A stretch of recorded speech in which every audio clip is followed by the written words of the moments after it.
Welcome to the Los Angeles Science Fantasy Society, deep in the bowels of North Hollywood. My name is Carl Lemke, and I am hosting the never-ending panel. Subject for tonight, first subject, is there room for religion in science fiction or fantasy? Michelle. Yes, I do believe there is, but I think it has to be balanced. As long as you approach all religions and not just focus on your one particular brand of religion. And Charlie Jackson. Certainly, there's room for religion in fantasy. If you look, many people will tell you that, in fact, religion is fantasy.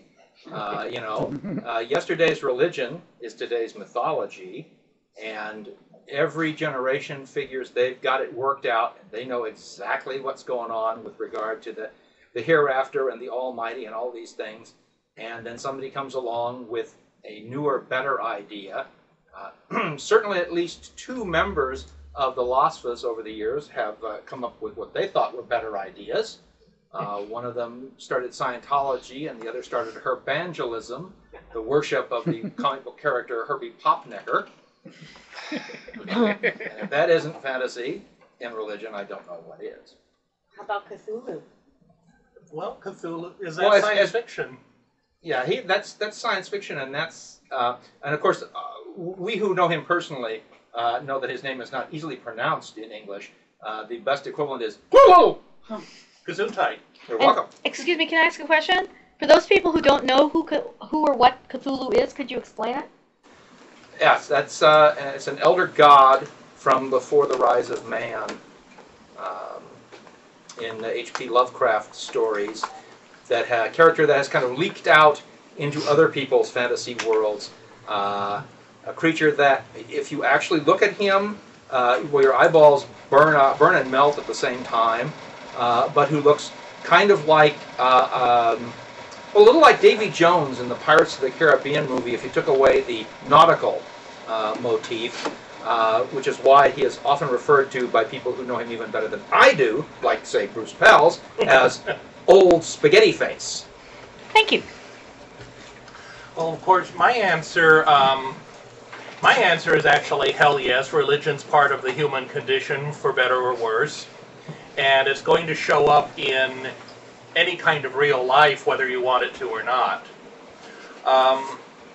And I was thinking of examples of stories as I was driving in, and I thought of everything from the R strain, where they raised the question of whether a genetically engineered pig that chews cud, well, it chews cud, it splits hoof, it does not interbreed with other pigs, is it kosher?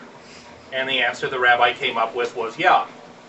We also have C.S. Lewis's Space Trilogy, which is kind of a religious tract. The Gumshoe, The Witch, and the Digital Corpse is another one that's kind of a romp, but it relies on the effect of modern technology, 21st century technology, on religion. And then, of course, there's Dune, where everything winds up being driven by religion sooner or later.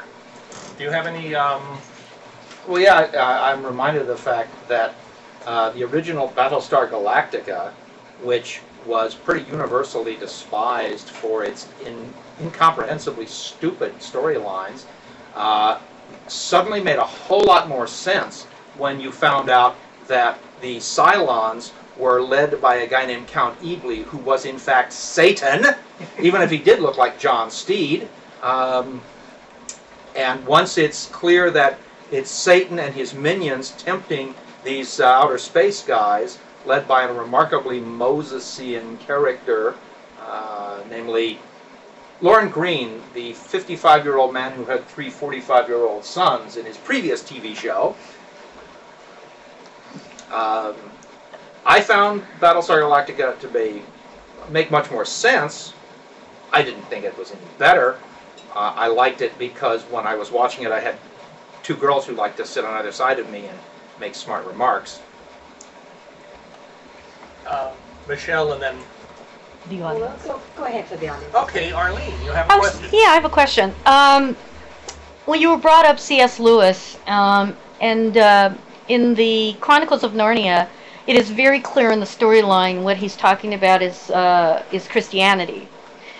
Do you think that in the science fiction that a new religion should be created, or would be a better fit, or should we go by the old standbys and just have our personal beliefs show up in our books or our movies?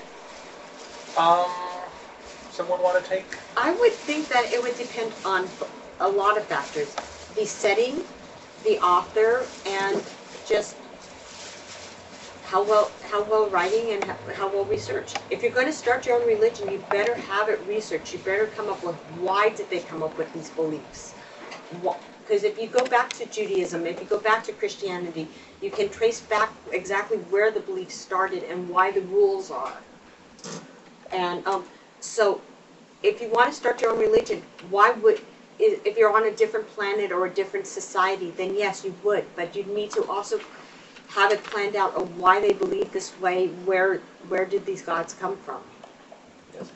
Quite frequently, especially in movies, where they're trying to show that it's a future distant event, they will give lip service to a new religion, but all they usually do is take typically Christianity and rename the characters. And while that's very handy if it's just the subtext to some movie that's going on, if you've got a book going on, you really want to know a lot more, as Michelle has suggested. And not too many writers want to take that much time for something that's probably peripheral to the story, to do all the back figuring and such. Religion being an area where the ones that exist today as the principles are based upon stealing stuff from earlier religions and renaming the characters themselves. You just take the Festival of Mithra and put Jesus in. It's not the sun up in the sky, Mr. Spock. It's the Son of God. Wait. I've heard that somewhere before. Yes, the technique of filing off the serial numbers is always popular.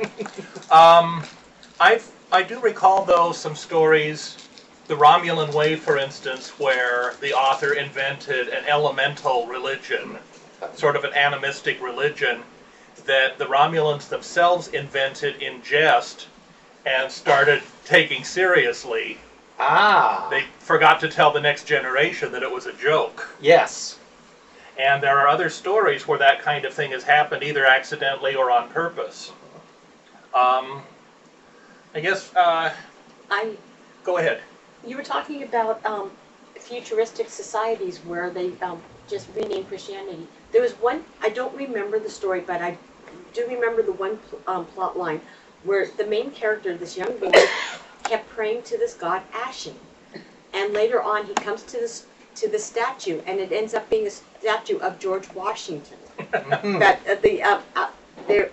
between the dirt and the erosion, he could only read Ashen. Zardoz. Yes. Iplabnista. Yes. There's a commercial that ran briefly that was part of a long series of commercials. There had been a previous one that ran quite a lot, but this fellow is going from religious place to religious place, and he's looking for something, and it's not clear. And he explains what he wants to some local child, who goes, Etienne, Etienne, and runs off to another church and says, here is the church where Etienne is. And it's an ATM. Yes. Mammon rules. ATM fix everything. The classic science fiction movies, love them,